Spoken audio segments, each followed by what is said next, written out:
तो दोस्तों कैसे हो आप सभी। लेके आ चुका हूं इस वीडियो का सेकंड पार्ट जिसमें हम डिस्कस कर रहे हैं Indian polity by M Laxmikanth book का पूरा निचोड़। तो चलिए इस वीडियो का पार्ट 2 शुरू करते हैं और आज इस वीडियो में हम जितने प्रश्न डिस्कस करने वाले हैं सबको डिटेल में डिस्कस करने वाले हैं। तो चलिए इस वीडियो को आगे बढ़ाते हैं और शुरू करते हैं। इस वीडियो का जो पहले पार्ट का लिंक है वो आपको वीडियो के डिस्क्रिप्शन में मिल जाएगा।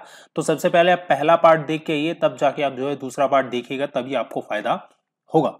तो चलिए शुरू करते हैं। हमने इस क्वेश्चन के ऊपर छोड़ा था पहले पार्ट को, तो यहीं से हम शुरू कर रहे हैं। The council of minister has to resign if no confidence motion is passed by a majority of members of. तो यहां पे ये क्या कह रहा है कि जो हमारे काउंसिल्स ऑफ मिनिस्टर्स होते हैं उनको रिजाइन करना पड़ेगा। कब रिजाइन करना पड़ेगा? यदि जो नो कॉन्फिडेंस मोशन होती है वह मेजोरिटी से पास हो जाती है। कौन से सदन में वो मेजोरिटी से पास होगी, तब जाके काउंसिल ऑफ मिनिस्टर इस्तीफा देंगे। तो कौन से सदन में पास होगी मेजोरिटी से? लोकसभा में, राज्यसभा में, या बोथ हाउस में सेपरेटली, या बोथ हाउस की जॉइंट सिटिंग में। तो यहां पे इसका आंसर है दोस्तों सिंपली लोकसभा। ऑप्शन ए है इसका राइट आंसर, लोकसभा। चलिए आगे बढ़ते हैं। What is the tenure of chief election commissioner of India? तो सबसे पहले यहां पे ये आपसे पूछ रहे हैं चीफ इलेक्शन कमिश्नर के टेन्योर के बारे में। तो यदि आपसे को थोड़े से कुछ इंपॉर्टेंट फैक्ट पता होनी चीफ इलेक्शन कमिश्नर के बारे में, ठीक है, जो आपसे एग्जाम्स में पूछे जाते हैं। सबसे पहले हम वो फैक्ट डिस्कस कर लेते हैं। तो यहां पे मैं आपको बताना चाहूंगा जो हमारा इलेक्शन कमीशन है इंडिया का, उसका सुप्रीम हेड होता है। कौन होता है हेड? उसको कौन हेड करता है? इलेक्शन कमीशन ऑफ इंडिया को चीफ इलेक्शन कमिश्नर हेड करता है। ठीक है, अब मैं यहां पे आपको बता दूं जो हमारा इलेक्शन कमीशन होता है वो क्या है? वो एक कॉन्स्टिट्यूशनल बॉडी है, यानी कि वो एक संवैधानिक संस्था है। ठीक है, यदि वो संवैधानिक संस्था है तो संविधान में कोई ऐसा आर्टिकल होगा जहां पर इसके बारे में मेंशन किया होगा। तो पूरी की पूरी जो प्रोसीजर और पावर इलेक्शन कमीशन इंडिया की है, तो वो कौन से संविधान के आर्टिकल में डिस्कस की गई है? आर्टिकल 324 में डिस्कस की गई है। इलेक्शन कमीशन जो होता है उसका काम क्या होता है? इलेक्शन कमीशन का काम होता है हमारे देश के अंदर इलेक्शन करवाना, चाहे वो हमारे नेशनल इलेक्शन होते हैं, चाहे स्टेट लेजिस्लेचर के इलेक्शन होते हैं, प्रेसिडेंट के होते हैं, वाइस प्रेसिडेंट के होते हैं। ठीक है, तो यहां पे एक चीज और बता दूं कि एक क्वेश्चन ये भी आपसे पूछा गया था कि जो हमारा इलेक्शन कमीशन है उसकी स्थापना कब हुई थी, यानी कि उसकी फॉर्मेशन, एस्टेब्लिशमेंट, इसका ईयर पूछा गया था। तो वो हुआ था 1955 में, यानी कि 1950 में। और जब ये एस्टेब्लिश हुआ तो उस समय सिर्फ इसका एक ही हेड होता था, वो होता था चीफ इलेक्शन कमिश्नर।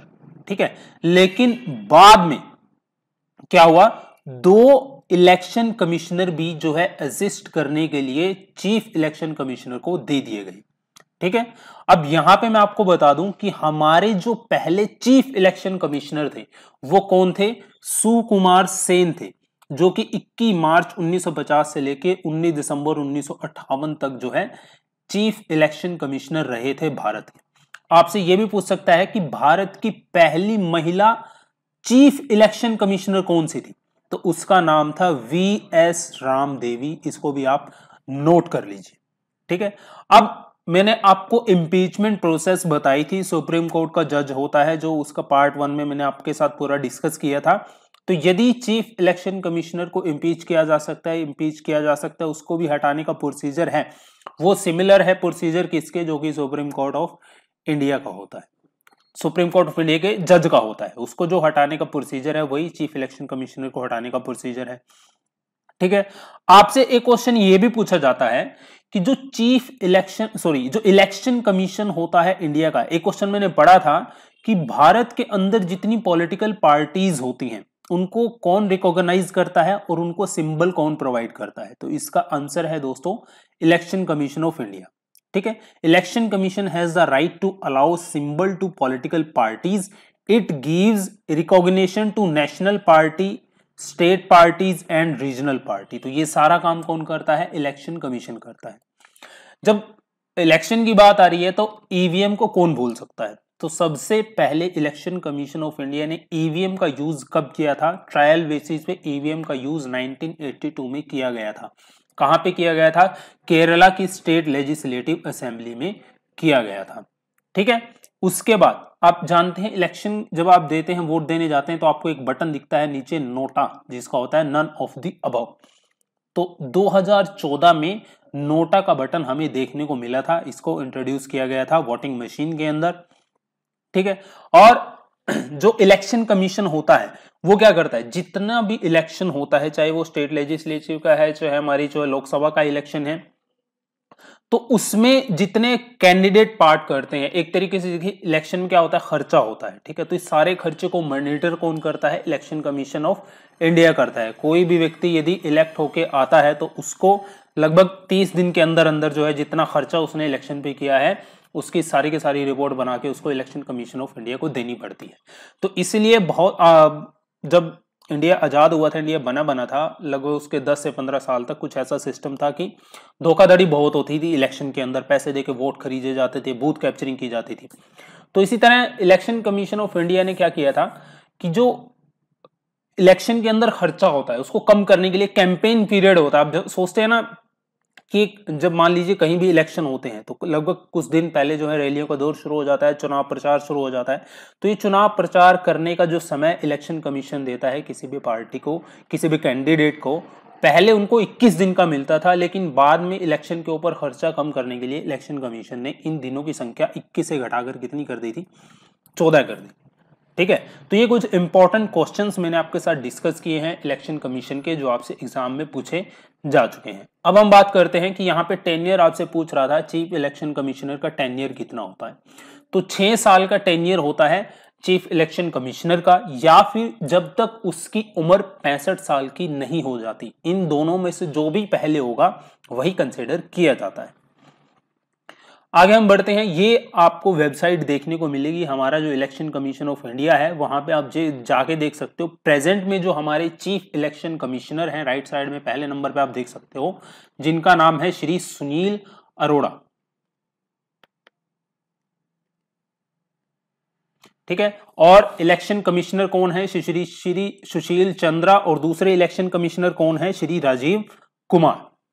आगे बढ़ते हैं, in which of the following committees there is no representation of Rajya Sabha. तो मैंने आपको जो प्रीवियस वीडियोस हैं मेरी इंडियन पॉलिटिकल सिस्टम के ऊपर, कॉन्स्टिट्यूशन के ऊपर, ठीक है, मैं उनमें आपको बता चुका हूं जितनी भी हमारी ये कमेटी होती है। इसके ऊपर मैं एक स्पेशल वीडियो भी बना चुका हूं। जितनी भी ये कमेटी होती हैं, public account committee, committee on public undertaking, estimate committee, committee on government assurance, ये सारी मैं आपको बता चुका हूं। तो यहाँ पे ये पूछ रहा है कि इनमें से कौन सी ऐसी कमेटी है जिसमें राज्यसभा के मेंबर नहीं होते। तो सबसे पहले आप जानिए पब्लिक अकाउंट कमेटी क्या होती है, ठीक है। पब्लिक अकाउंट कमेटी जो होती है उसके जो मेंबर्स होते हैं, ठीक है, वो पार्लियामेंट में से सेलेक्ट किए जाते हैं। और इस पब्लिक अकाउंट कमेटी को बनाता कौन है, इंडिया की पार्लियामेंट बनाती है। अब दूसरा, इसका पब्लिक अकाउंट जो कमेटी होती है इसका काम क्या होता है, इसका काम सीधा सीधा होता है जो गवर्नमेंट ऑफ इंडिया का खर्चा है, यानी कि उसका एक्सपेंडिचर है। सिंपल सी भाषा में समझ लीजिए, गवर्नमेंट का जो खर्चा है उसको ऑडिट करना, ये इसका पर्पस होता है इस कमेटी का, ठीक है। सो पर्पस, इसका पर्पस क्या होता है, auditing the revenue and expenditure of government of India. जितना गवर्नमेंट के पास पैसा आता है, जितना वो खर्च करती है, उसका ऑडिटिंग कौन करती है, पब्लिक अकाउंट कमेटी करती है, ठीक है। अब जो पब्लिक अकाउंट कमेटी होती है उसमें कितने मेंबर्स होते हैं, ये सबसे इंपॉर्टेंट है। तो यहां पे मैं आपको बताना चाहूंगा, जो पब्लिक अकाउंट कमेटी होती है उसके अंदर 22 मेंबर से ज्यादा नहीं होते। 15 मेंबर्स हम लेते हैं लोकसभा से और 7 मेंबर हम लेते हैं राज्यसभा से, ठीक है। पहले 1967 से पहले क्या होता था, जो पब्लिक अकाउंट कमेटी होती थी उसका जो चेयरपर्सन होता था, यानी कि इस कमेटी का हेड जो होता था, वो जो रूलिंग पार्टी होती है, रूलिंग पार्टी का सदस्य ही इसका हेड लिया जाता था। लेकिन 1967 के बाद रूल चेंज हुआ। अब पब्लिक अकाउंट कमेटी का जो चेयरपर्सन होता है वो जनरली हम किससे सिलेक्ट करते हैं, जो अपोजिशन पार्टी होती है। फिलहाल प्रेजेंट में कांग्रेस को अपोजिशन पार्टी माना गया है, ठीक है। अब बात करते हैं दूसरी कमेटी के बारे में, एस्टीमेट कमेटी के बारे में, ठीक है। अब एस्टीमेट कमेटी भी जो होती है, वो जो सिलेक्टेड मेंबर्स होते हैं पार्लियामेंट के, उन्हीं में से उनके मेंबर चुने जाते हैं और पार्लियामेंट ऑफ इंडिया के द्वारा इस कमेटी का गठन किया जाता है। अब इसके अंदर कितने मेंबर होते हैं, जो एस्टीमेट कमेटी होती है उसके अंदर कुल 30 मेंबर होते हैं। कितने मेंबर होते हैं, 30 मेंबर होते हैं। और ये सारे के सारे जो मेंबर्स होते हैं, ये सारे के सारे मेंबर हम लोकसभा से लेते हैं, ठीक है, तो राज्यसभा का कोई भी मेंबर एस्टिमेट कमेटी के अंदर नहीं होता। और जो चेयरपर्सन होता है इस कमेटी का, उसको कौन अपॉइंट करता है? Speaker of Lok Sabha. जो पब्लिक अकाउंट कमेटी होती है और एस्टिमेट कमेटी होती है, इसके जितने भी मेंबर्स होते हैं सभी की टर्म कितने साल की होती है? 1 साल की होती है। ठीक है, अब इसका पर्पस क्या होता है एस्टिमेट कमेटी का? The purpose of estimate committee is, क्या होता है? Scrutinising the functioning of government ministries and department in terms of expenditure and utilisation of fund. मतलब क्या हुआ? स्क्रूटनाइज यानी कि जांच करना। किसकी जांच करना? Function of government ministry. जितनी भी गवर्नमेंट की मिनिस्ट्रीज हैं उन सभी के अंदर, देखिए सभी मिनिस्ट्री के पास पैसा जाता है और सभी मिनिस्ट्री जो है पैसे को डिफरेंट डिफरेंट स्कीम्स में, डिफरेंट पॉलिसीज में, डिफरेंट रिफॉर्म्स में खर्च करती हैं। तो वो जो खर्चा किया जाता है मिनिस्ट्रीज के द्वारा और जो फंड मिनिस्ट्री को हर साल दिया जाता है, उस फंड को कैसे मिनिस्ट्री यूटिलाइज करती है, इसकी स्क्रूटनाइजिंग यानी कि इसकी जांच कौन सी कमेटी करती है? एस्टिमेट कमेटी करती है। तो ये दो प्रमुख कमेटी हैं जो मैंने आपको बताई। एक यहां पे लिखा हुआ है कमेटी ऑन पब्लिक अंडरटेकिंग। तो जितनी भी हमारी पीएसयूज हैं जिसमें हमारी गवर्नमेंट का हिस्सा है, तो इनकी देखरेख, इनकी स्क्रूटनाइजिंग, ये सारी कौन करती है? कमेटी ऑन पब्लिक अंडरटेकिंग करती है। तो यहां पे आपसे क्वेश्चन पूछा गया था कि निम्नलिखित में से कौन सी कमेटी के अंदर राज्यसभा का मेंबर नहीं होता है? तो वो है आपकी एस्टिमेट कमेटी। सारे के सारे मेंबर होते हैं जो लोकसभा के होते हैं। Function of the pro tem in the absence of speaker is to, pro tem speaker का काम क्या होता है? देखिए सबसे पहले प्रोटेम स्पीकर से जुड़ी कुछ इंपॉर्टेंट बातें हम जान लेते हैं।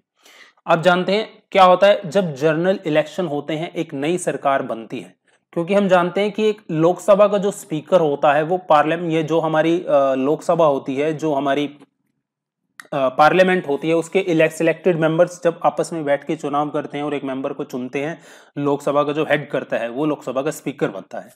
लेकिन क्या होता है जब नई सरकार बनती है, जो सबसे पहले आके सदन में बैठती है, ठीक है, सदन में बैठती है और वो एक इलेक्शन करवाती है, एक वोटिंग करवाती है कि कौन लोकसभा का स्पीकर बनेगा। तो ये सारी की सारी जो प्रक्रिया होती है कौन से स्पीकर के अंडर होती है? ये प्रोटेम स्पीकर के अंडर होती है। After general election, a formation of new government, a list of senior Lok Sabha members prepared by legislative section is submitted to the ministry of parliamentary affair. ठीक है, क्या होता है जब नई जनरल इलेक्शन के बाद एक नई सरकार बनती है, तो जो सीनियर मेंबर होते हैं उनकी एक लिस्ट बनाई जाती है और उस लिस्ट को सौंपा जाता है मिनिस्ट्री ऑफ पार्लियामेंट्री अफेयर्स को, और वो डिसाइड करता है कि कौन लोकसभा स्पीकर बनेगा। लेकिन ठीक है, जो अपॉइंट करता है, उसकी अपॉइंटमेंट फिक्स कौन करता है प्रोटेम स्पीकर की? वो प्रेसिडेंट करता है। ठीक है, अब जब फर्स्ट मीटिंग होती है इलेक्शन के बाद नई सरकार की, तो जो स्पीकर और डिप्टी स्पीकर, जो कि मेंबर्स ऑफ पार्लियामेंट के जो इलेक्शन होता है, मैं आपको बता रहा था, चुने जाते हैं स्पीकर और डिप्टी स्पीकर जनरल इलेक्शन के थ्रू। तो बताइए वो जो जनरल इलेक्शन हेल्ड होते हैं, ठीक है, लोकसभा के अंदर, वो किसके अंडर होते हैं? प्रोटेम स्पीकर के अंदर होते हैं। ओके, सो जो प्रोटेम स्पीकर होता है उसका बेसिकली काम क्या होता है? उसका काम होता है officiate as speaker when speaker is unlikely to be elected. यानी कि जब तक मेंबर जो एक्चुअल लोकसभा स्पीकर नहीं इलेक्ट किया गया है, तब तक जो कार्रवाई करवाई जाती है वो किसके द्वारा की करवाई जाती है? लोकसभा की कार्रवाई लोकसभा के जो प्रोटेम स्पीकर होता है उसके द्वारा। Which of the following statement is not correct in relation to doctor Manmohan Singh? तो यहां पे डॉक्टर मनमोहन सिंह के बारे में कौन सी बात सत्य नहीं है? तो यहां पे सबसे पहले आपको कुछ फैक्ट डॉक्टर मनमोहन सिंह जी के बारे में पता होने चाहिए, तभी आप इस क्वेश्चन का आंसर दे पाओगे। सबसे पहले डॉक्टर मनमोहन सिंह जी 22वें मिनिस्टर ऑफ फाइनेंस रह चुके हैं हमारे देश के। कब से? 21 जून 1991 से लेकर 16 मई 1996 तक। लीडर ऑफ ऑपोजिशन भी रहे हैं राज्यसभा के अंदर जब अटल बिहारी वाजपेयी की गवर्नमेंट थी 1998 से लेकर 2004 तक। प्लानिंग कमीशन के हेड रह चुके हैं 1985 से लेकर 1987 तक। जो भारत का रिजर्व बैंक ऑफ इंडिया है उसके गवर्नर रह चुके हैं 1982 से लेकर 1985 तक।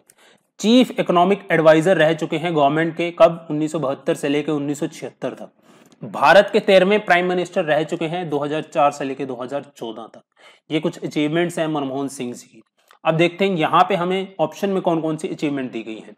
फॉर्मर फाइनेंस मिनिस्टर रहे हैं, फॉर्मर गवर्नर ऑफ आरबीआई ये भी रहे हैं, मेंबर ऑफ राज्यसभा ये भी रहे हैं। एक ही ऑप्शन बच गया, वो क्या? Former representative of India in international monetary fund. So option C है इसका राइट आंसर। आगे बढ़ते हैं। The office of the president does not characterise the combination of governmental system of, तो इसका आंसर क्या होगा? इसका आंसर होगा आपका presidential and republican. Option C है इसका right answer. Which of the following is most appropriate tool to raise the issue of Naxalism activities in लोक सभा? देखिए, कोई भी ऐसा प्रेजेंट का मुद्दा लीजिए आप, कोई भी ऐसा जो करंट में मुद्दा चल रहा है या फिर कोई भी ऐसा इंपॉर्टेंट टॉपिक है जो कि ध्यान आप जो है अटेंशन आप खींचना चाहते हैं मिनिस्टर्स का उस टॉपिक के तरफ, तो उसके लिए जो मोशन लाई जाएगी वो होगी कॉलिंग अटेंशन मोशन। ये मैं आपको प्रीवियस वीडियोस में बहुत बार बता चुका हूं मोशंस के बारे में। तो ऑप्शन ए हो जाएगा इसका right answer. Calling attention motion मैंने आपको बताया था, एक बार फिर मैं आपको रिवाइज करवा देता हूं। तो मान लीजिए जिस दिन आपको वो मुद्दा डिस्कस करना है, सो उसी दिन सबसे पहले आप उसका नोटिस देंगे, ठीक है, जो सब्जेक्ट होगा वो आप बताएंगे। उसके बाद क्या होगा, It is introduced in parliament by a member to call the attention of a minister to a matter of urgent public importance। तो कोई भी ऐसा मैटर जो कि अर्जेंट पब्लिक इंपॉर्टेंस है उसकी, उस मैटर की, तो उसके लिए हम कॉलिंग अटेंशन मोशन लेके आते हैं।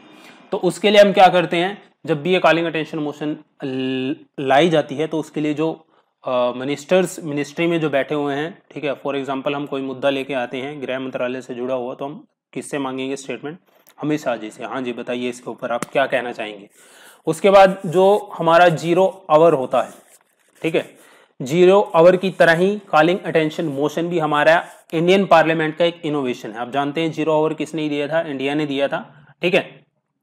लेकिन जो कॉलिंग अटेंशन मोशन है वो आपको जो पार्लियामेंट के रूल्स एंड प्रोसीजर हैं उसमें देखने को मिल जाएगा, लेकिन 0 आवर के बारे में वहां पे नहीं मिलेगा आपको।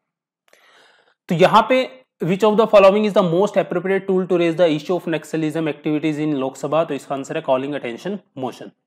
अब हम बात करते हैं what is the maximum time interval permissible between two succession of the parliament. ये तो बहुत ही सिंपल क्वेश्चन है, बहुत ज्यादा बार आपसे पूछा जा चुका है। 2 सदनों के बीच का जो मैक्सिमम समय कितना होता है, 6 महीने का होता है। ऑप्शन सी है इसका राइट आंसर। अभी आपने न्यूज पढ़ी होगी, प्रेजेंट में क्या है कि गवर्नमेंट का जो सर्दियों का सेशन, विंटर सेशन होगा वो नहीं होगा, ठीक है, उसको टाल दिया गया है, कोरोना वायरस की वजह से टाल दिया गया है। अब जो सेशन शुरू होगा डायरेक्ट गवर्नमेंट का, वो शुरू होगा क्या, बजट सेशन शुरू होगा।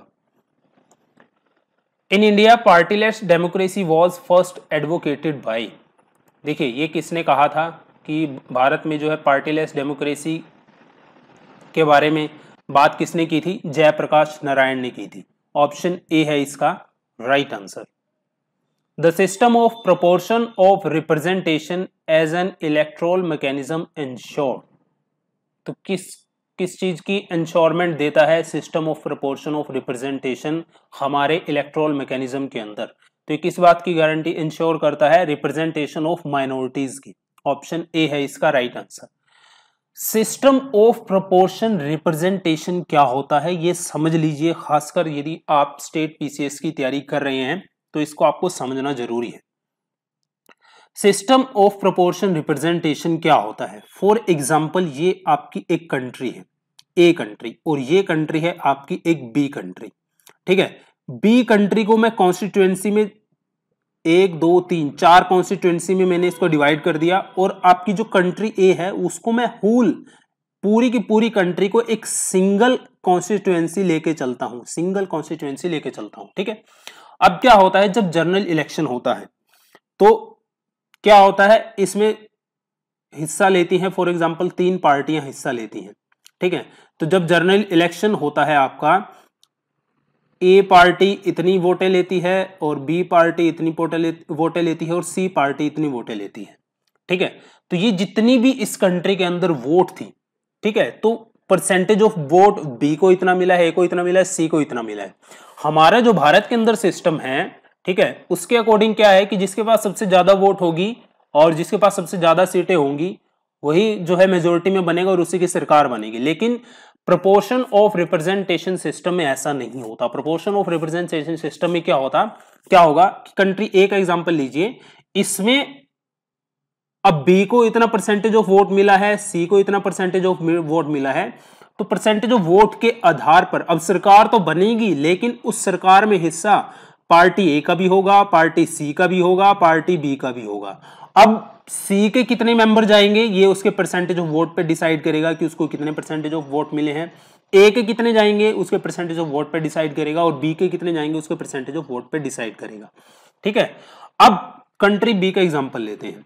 अब मान लीजिए इसमें 40 सीटें हैं, ठीक है, 10 सीट इस कॉन्स्टिट्यूएंसी में है, 10 सीट इसमें है, 10 सीट इसमें है, 10 सीट इसमें है।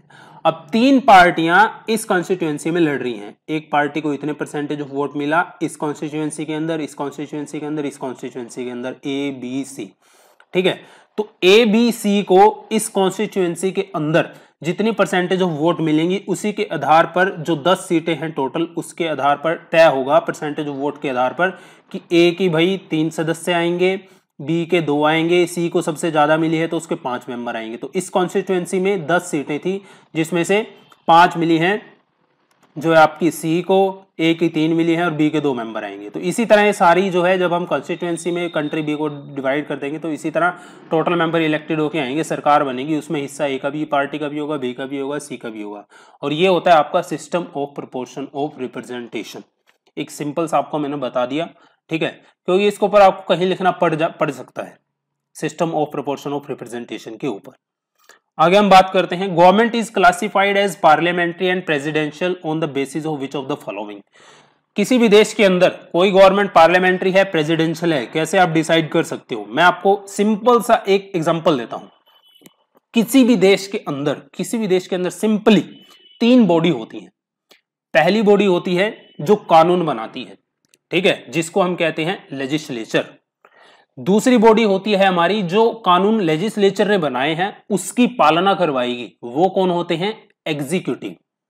ठीक है, और तीसरी बॉडी होती है हमारी जो न्यायपालिका को देखती है, वो होती है जुडिशरी।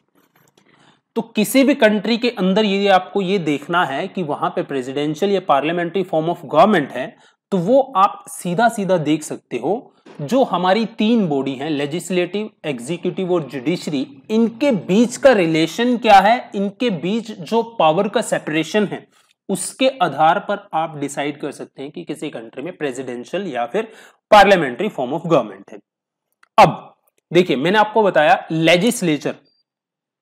लेजिस्लेचर क्या करता है? कानून बनाता है। एग्जीक्यूटिव बॉडी उसकी पालना करवाती है और एक होती है जुडिशरी बॉडी।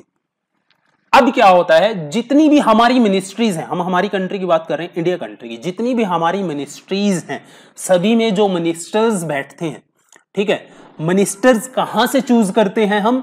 जो कैबिनेट ऑफ मिनिस्टर्स होती है, जितने मेंबर हमारे लेजिस्लेचर में आते हैं, एमपीज एमएलएज आते हैं चुनकर, तो एमपीज में से ही हम क्या करते हैं, काउंसिल ऑफ मिनिस्टर्स, हमारी कैबिनेट ऑफ मिनिस्टर बनती है। और हर एक मिनिस्टर जाके फिर किस में बैठता है? एग्जीक्यूटिव में, यानी कि हर एक अपनी अपनी मिनिस्ट्री में जाके बैठता है। सो जो लेजिस्लेटिव का काम क्या होता है? कानून बनाना, ठीक है। लेजिस्लेटिव और यहां पे जो आपका एग्जीक्यूटिव है, इनके बीच में रिलेशन आपको देखने को मिल गया। हम प्रेजेंट हमारी कंट्री की बात कर रहे हैं, ठीक है। सो एग्जीक्यूटिव के मेंबर हमारे कहां से आ रहे हैं? लेजिस्लेटिव में से ही आ रहे हैं, ठीक है। तो एक तरीके से आप कह सकते हैं एग्जीक्यूटिव आपकी इंडिपेंडेंट है लेजिस्लेटिव के ऊपर।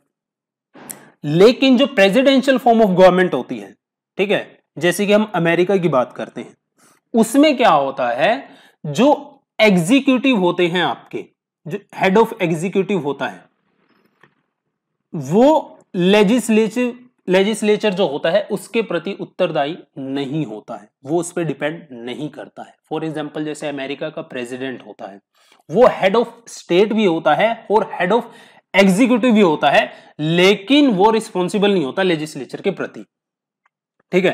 तो यहां से एक चीज कंफर्म होगी। अब इंडिया की मैं बात करूं, इंडिया में यदि किसी पार्टी की मेजॉरिटी लेजिस्लेटिव के अंदर है तभी उसकी सरकार बनी रहेगी, ठीक है, उसके मेंबर एग्जीक्यूटिव में रहेंगे। लेकिन प्रेसिडेंट का क्या होता है?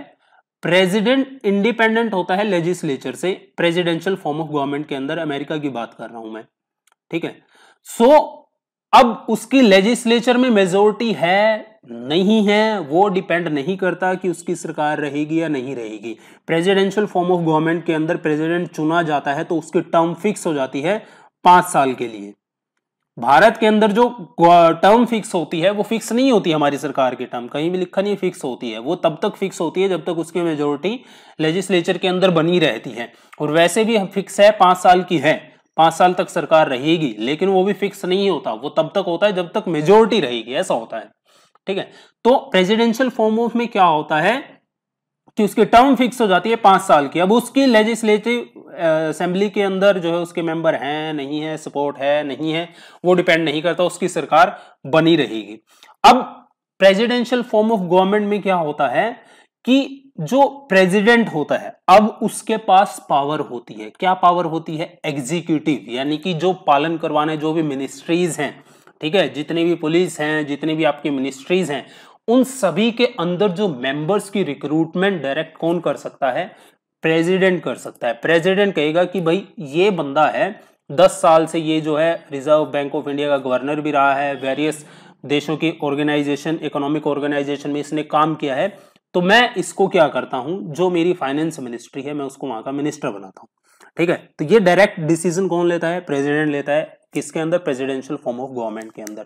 लेकिन पार्लियामेंट्री फॉर्म ऑफ गवर्नमेंट में क्या होता है कि जो मेंबर आपके इलेक्ट होके आए हैं आपके लोकसभा के अंदर, ठीक है, उसी में से आपके मेंबर इलेक्ट होंगे, कैबिनेट ऑफ मिनिस्ट्रीज के अंदर जाएंगे, वेरियस मिनिस्ट्री का कार्यभार संभालेंगे। तो ये एक छोटा सा डिफरेंस होता है किसके अंदर? पार्लियामेंट्री फॉर्म और प्रेसिडेंशियल फॉर्म ऑफ गवर्नमेंट के अंदर। तो इसी तरह जो एग्जीक्यूटिव पार्लियामेंट्री गवर्नमेंट के अंदर होता है वो ड्यूल होता है, जबकि प्रेसिडेंशियल के अंदर सिंगल होता है। अकाउंटेबिलिटी की बात करें, जो पार्लियामेंट्री फॉर्म ऑफ गवर्नमेंट होती है उसमें जो एग्जीक्यूटिव होते हैं वो अकाउंटेबल होते हैं लेजिस्लेचर के प्रति। भाई जितने भी हमारे काउंसिल ऑफ मिनिस्टर्स होते हैं वो रिस्पॉन्सिबल होते हैं, किसके प्रति होते हैं? रिस्पॉन्सिबल जो हमारी पार्लियामेंट होती है उसके प्रति। ठीक है, एग्जीक्यूटिव ड्यूल होता है, प्रेसिडेंशियल में सिंगल होता है। पार्लियामेंट फॉर्म ऑफ में 2 एग्जीक्यूटिव होते हैं। ठीक है, नॉमिनल में हमारा प्रेसिडेंट आ जाता है और दूसरे पे हमारा जाते हैं काउंसिल ऑफ मिनिस्टर्स, जो हमारे क्या होता है? प्राइम मिनिस्टर होता है, हेड होता है काउंसिल ऑफ मिनिस्टर का। उसके बाद हम मिनिस्टर्स की बात करें, जो मिनिस्टर्स हमारे होते हैं, जो हमारे इलेक्टेड एमपीज आते हैं वही हमारे मिनिस्टर बनते हैं। बट जो प्रेसिडेंशियल फॉर्म ऑफ गवर्नमेंट में आते हैं वो क्या होते हैं? जो मिनिस्टर्स बनते हैं वो आउटसाइड लेजिस्लेचर, जो लेजिस्लेचर के बाहर है, ठीक है, लेजिस्लेचर का हिस्सा नहीं है, वो भी प्रेसिडेंट उनको जो है अपॉइंट कर सकता है, मिनिस्टर। उसके बाद हम डिसोल्यूशन ऑफ लोअर हाउस की बात करें तो PM can dissolve before expiry of the term. ठीक है, यदि मेजोरिटी नहीं है पार्लियामेंट के अंदर तो सरकार गिर सकती है, लेकिन प्रेसिडेंशियल फॉर्म ऑफ गवर्नमेंट में क्या होता है? प्रेसिडेंट कैन नॉट डिसोल्व, उसकी टर्म फिक्स हो जाती है 5 साल के लिए। टेन्योर फिक्स हो जाता है प्रेसिडेंशियल फॉर्म ऑफ गवर्नमेंट के अंदर, but tenure parliamentary form of government के अंदर फिक्स नहीं होता। तो ये कुछ बेसिक डिफरेंस हैं पार्लियामेंट्री और प्रेसिडेंशियल फॉर्म ऑफ गवर्नमेंट के अंदर। तो यहां पे आपसे पूछ रहा है कि government is classified as parliamentary and presidential on the basis of which of the following. तो मैं अभी आपको बता रहा था relations between legislature and executive, इसके आधार पर डिसाइड होता है प्रेसिडेंशियल और पार्लियामेंट्री फॉर्म ऑफ गवर्नमेंट। तो ऑप्शन ए हो जाएगा इसका right answer. The presidential system operates on the principle of, कौन से सिद्धांत पर जो है काम करता है प्रेसिडेंशियल सिस्टम? मैंने अभी आपको बताया था separation of powers. Option B है इसका right answer, separation of power पे डिपेंड करता है। Which party provided 2 prime minister in 2 years time? देखिए प्रेसिडेंशियल फॉर्म ऑफ गवर्नमेंट में हमारा प्रेसिडेंट फिक्स रहता है, head of state, head of government fix रहता है, हेड ऑफ एग्जीक्यूटिव फिक्स रहता है। लेकिन जो पार्लियामेंट फॉर्म ऑफ गवर्नमेंट होती है उसमें आप प्राइम मिनिस्टर को रिप्लेस भी कर सकते हैं। जैसे कि एग्जांपल, ये इस एग्जांपल इसलिए तो है कि विच party provided 2 prime minister in 2 years time, तो इसका आंसर है आपका जनता दल। ऑप्शन सी है इसका right answer. The council of ministers does not include, जो काउंसिल ऑफ मिनिस्टर्स होते हैं उसका कौन मेंबर नहीं होता? काउंसिल ऑफ मिनिस्टर जो होते हैं, जो हमारे कैबिनेट मिनिस्टर होते हैं वो काउंसिल ऑफ मिनिस्टर का हिस्सा होते हैं, मिनिस्टर ऑफ स्टेट भी काउंसिल ऑफ मिनिस्टर का हिस्सा होते हैं, मिनिस्टर विदाउट पोर्टफोलियो ये भी काउंसिल ऑफ मिनिस्टर्स में आते हैं। बट जो कैबिनेट सेक्रेटरी होता है वो आपका काउंसिल ऑफ मिनिस्टर का हिस्सा नहीं होता। कैबिनेट सेक्रेटरी क्या होता है? यदि आपसे क्वेश्चन पूछ लिया जाए कि भारत का, इंडिया का मोस्ट पावरफुल ब्यूरोक्रेट कौन होता है, तो वो होता है कैबिनेट सेक्रेटरी। एक कैबिनेट सेक्रेटरी जो होता है उसके क्या क्या काम होते हैं वो आप देख लीजिए। यहाँ पे 10 कार्य जो है कैबिनेट सेक्रेटरी के आपको बताए गए हैं। कुछ इंपॉर्टेंट मैं आपको बता देता हूं। जैसे जो हमारे काउंसिल ऑफ मिनिस्टर्स होते हैं उनको सहायता देता है, उनको असिस्ट करता है, उनके काम में कौन करता है, कैबिनेट सेक्रेटरी करता है। ठीक है, वह एडवाइजर और कॉन्साइंस कीपर एक्ट करता है किसके लिए, सिविल सर्विसेज के लिए। जितनी भी सीनियर अपॉइंटमेंट्स होती है उनको हैंडल कौन करता है, कैबिनेट सेक्रेटरी करता है। जो हमारी कैबिनेट होती है उसके लिए एजेंडा प्रिपेयर करता है। जितनी भी कैबिनेट की मीटिंग्स होती हैं उनको अटेंड करता है। प्राइम मिनिस्टर को एडवाइज करता है। इसके अलावा जो हमारा कैबिनेट सेक्रेटरी होता है वो एडमिनिस्ट्रेटिव हेड होता है किसका, कैबिनेट सेक्रेटेरिएट का। ठीक है, और वो एक्स ऑफिशियो चेयरमैन भी होता है किसका, सिविल सर्विसेज बोर्ड का, इंडिया की। ठीक है, इसलिए जो आपका कैबिनेट सेक्रेटरी होता है वो इंडियन एडमिनिस्ट्रेटिव सर्विस का हेड भी होता है। ठीक है, तो जितनी भी हमारी ऑल सिविल सर्विसेज होती हैं कॉन्स्टिट्यूशन के दौरान बनी है, कॉन्स्टिट्यूशन में जिनका जिक्र है, चाहे वो ऑल इंडिया सर्विसेज है, ऑल इंडिया सिविल सर्विसेज है, चाहे वो सेंट्रल सिविल सर्विसेज है ग्रेड ए और बी की, इन सभी का हेड कौन होता है, कैबिनेट सेक्रेटरी। जो कैबिनेट सेक्रेटरी होता है उसका स्टेटस किसके इक्विवेलेंट होता है, भारत का जो अटॉर्नी जनरल होता है उसके इक्विवेलेंट उसका स्टेटस होता है। आर्मी की बात करें तो आर्मी के जो फुल टाइम जनरल होते हैं उनके बराबर जो है कैबिनेट सेक्रेटरी का ओहदा होता है। तो ये कुछ इंपॉर्टेंट बातें होती हैं कैबिनेट सेक्रेटरी के बारे में। Who is the highest civil servant of union government, इस तरीके से भी आपसे पूछ सकता है। मैं अभी आपसे पूछ रहा था कि इंडिया का जो है जो पावरफुल ब्यूरोक्रेट कौन होता है, कैबिनेट सेक्रेटरी होता है। ये क्वेश्चन आपको इस तरीके से ही पूछ सकता है, who is the highest civil servant of union government, तब भी नाम आएगा कैबिनेट सेक्रेटरी। सिविल सर्वेंट पूछ रहा है तो cabinet secretary. How is legislative excess of parliament and state assemblies check, तो जनरल इलेक्शन से ही करते हैं हम। ऑप्शन डी है इसका right answer. The speaker's vote in Lok Sabha, तो कोई भी बिल के ऊपर जब वोटिंग होती है तो जो स्पीकर की वोट होती है बेसिकली उस वोट को हम क्या नाम दिए, इस वोट को एक नाम दिया गया है जिसको हम बोलते हैं कास्टिंग वोट। ऑप्शन ए है इसका right answer. The parliament committee which scrutinise the report of CAG of India, तो जो हमारी कंट्रोलर ऑडिटर जनरल है हर साल अपनी एनुअल रिपोर्ट पार्लियामेंट के अंदर रखती है। अब इस रिपोर्ट को स्क्रूटेनाइज, इस रिपोर्ट की जांच कौन करता है, इस रिपोर्ट की जांच कौन करता है, public account committee. Option C है इसका right answer. How many times can the president of India seek re election to his post, तो जो प्रेसिडेंट भारत के अंदर है वो कितनी बार जो है इलेक्शन लड़ सकता है, ये कोई डिसाइड नहीं है, वो चाहे जितनी भी बार इलेक्शन लड़ सकता है, any number of time. Option D है इसका right answer. Who held the office of vice president of India for 2 consecutive term, तो 2 बार हमारे देश के जो है वाइस प्रेसिडेंट ये रहे हैं और इनका नाम क्या है, डॉक्टर राधाकृष्णन। ऑप्शन ए है इसका राइट आंसर। हमारे प्रेसिडेंट से जुड़े कुछ इंपॉर्टेंट क्वेश्चन मैं आपको बता देता हूं जो आपसे प्रीवियस एग्जाम्स में पूछे गए हैं और ये आपको पता भी होना चाहिए। तो सबसे पहले हम बात करते हैं हमारा जो राष्ट्रपति भवन होता है जो कि ऑफिशियल रेजिडेंट होता है हमारे राष्ट्रपति का, आप जानते हैं उसको सबसे पहले क्या कहा जाता था, उसको वायसराय हाउस कहा जाता था। ठीक है, तो जो हमारा राष्ट्रपति भवन था वो किसके कार्यकाल के दौरान बना था, उस समय जो वायसराय थे इंडिया के वो थे चार्ल्स हार्डिंग। ठीक है, जब बाद में हमारे देश के पहले राष्ट्रपति बने थे डॉक्टर राजेंद्र प्रसाद, तो उस समय वायसराय हाउस का नाम बदल के राष्ट्रपति भवन रख दिया गया था। ठीक है, भारत के पहले एक्टिंग प्रेसिडेंट कौन थे, वीवी गिरी, जो कि 1969 में बने थे। किसकी डेथ के बाद बने थे, डॉक्टर जाकिर हुसैन के बाद। ठीक है, उसके बाद V V Giri was elected full fledge president just after few month. He was the only person who work as acting president and president. तो पहले ऐसे व्यक्ति जो एक्टिंग प्रेसिडेंट भी रहे और बाद में प्रेसिडेंट भी बने फुल फ्लेज टर्म के लिए, तो वो थे वीवी गिरी। ठीक है, भारत के अभी तक 2 ऐसे प्रेसिडेंट हैं जिनकी ऑफिस के दौरान उनकी मृत्यु हो, उनके कार्यकाल के दौरान ही उनकी मृत्यु हो गई थी। पहले थे जाकिर हुसैन, दूसरे थे फखरुद्दीन अली अहमद। ठीक है। राजेंद्र प्रसाद जो कि हमारे देश के पहले प्रेसिडेंट थे, वो एकमात्र ऐसे प्रेसिडेंट हैं जो कि 2 बार भारत के राष्ट्रपति रहे हैं। भारत की पहली महिला राष्ट्रपति कौन थी?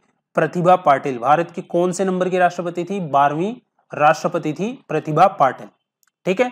उसके बाद यदि हम बात करें कि भारत के ऐसे कौन से चीफ जस्टिस ऑफ इंडिया थे जो एक्टिंग प्रेसिडेंट भारत के रहे थे, ठीक है, तो वो थे मोहम्मद हियादतुल्ला। ठीक है। और ये इनको British order of British empire से भी इनको नवाजा जा चुका था, मोहम्मद हियादतुल्ला को। The only president who earlier work as first chief minister of a state, तो कौन से प्रेसिडेंट का नाम आएगा?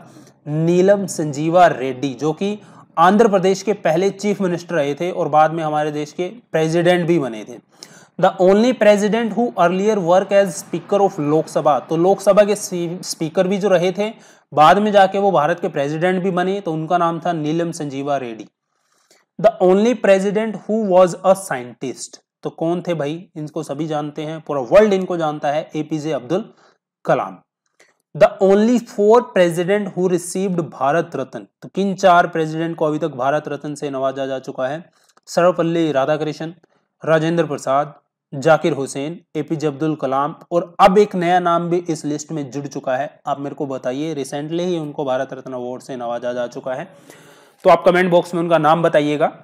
The only president who was from Janata party, ये छोड़िए, कुछ इंपॉर्टेंट नहीं है। ये पहले जो 11 क्वेश्चन हैं ये आपके लिए बहुत इंपॉर्टेंट है, इनको आप जरूर नोट डाउन कर लीजिएगा। In India the prime minister remain in office so long as he enjoys, मैंने अभी आपको बताया था, जब तक वह अपना लोकसभा के अंदर मेजोरिटी में है, पावर में है, कॉन्फिडेंस में है, तब तक उनकी सरकार बनी रहती है। Confidence of Lok Sabha, option C है इसका right answer. In order to be recognized as an official opposition group in parliament, तो पार्लियामेंट के अंदर यदि आपको ऑपोजिशन पार्टी बनना है तो कम से कम कितनी सीट? कम से कम 50 सीट आपके पास होनी चाहिए। 1/10 यदि हम कर दें, इसका आंसर बेसिकली 1/10 है, तो 1/10 इसका आंसर ऑप्शन डी है। तो यदि आपको ऑपोजिशन पार्टी पार्लियामेंट के अंदर बनना है तो 1/10 टोटल सीट की आपके पास होनी चाहिए। Rajya Sabha enjoys more power than Lok Sabha in case of, मैंने आपको बताया था कुछ लिमिटेशंस, बिल्कुल जब ये पहली वीडियो शुरू हुई थी, जो पार्ट 1 था, उसमें पहला ही क्वेश्चन इसके ऊपर था, लिमिटेशन राज्यसभा और लोकसभा की। मैंने आपको बताया था जब ऑल इंडिया सर्विसेज क्रिएट की जाती है, उसके ऊपर मैंने आपको बताया था। सो ऑप्शन सी है इसका right answer, setting up new all India services, option C है इसका right answer. The speaker of Lok Sabha can resign his office by addressing his resignation to, जो लोकसभा का स्पीकर होगा वो अपना जो रेजिग्नेशन होगा वो डिप्टी स्पीकर को देगा, डिप्टी स्पीकर अपना रेजिग्नेशन स्पीकर को देगा। ठीक है। The bill of which of the following categories can be initiated only in Lok Sabha, मैंने आपको बताया था कि जो मनी बिल होता है पार्ट 1 में मैंने आपको बताया था वो सिर्फ लोकसभा में ही लाया जा सकता है, राज्यसभा के पास उसके अंदर अमेंडमेंट करने का कोई अधिकार नहीं होता है। 14 दिन का समय होता है, उसके ऊपर अपने सजेशन दे सकता है लेकिन उसको अमेंड नहीं कर सकता, पावर उसके पास लिमिटेशंस में मैंने आपको बताया था। सो ऑप्शन सी है इसका right answer. Who among the following forms the advisory committee of the parliament, तो चलिए इसको हम पार्ट 3 में हम डिस्कस करेंगे, पार्ट 2 आपका ज्यादा बड़ा ना बन जाए। तो मिलता हूं आपसे पार्ट 3 के अंदर। इस वीडियो को देखने के लिए शुक्रिया, मिलता हूं आपसे नेक्स्ट पार्ट के अंदर। Bye bye.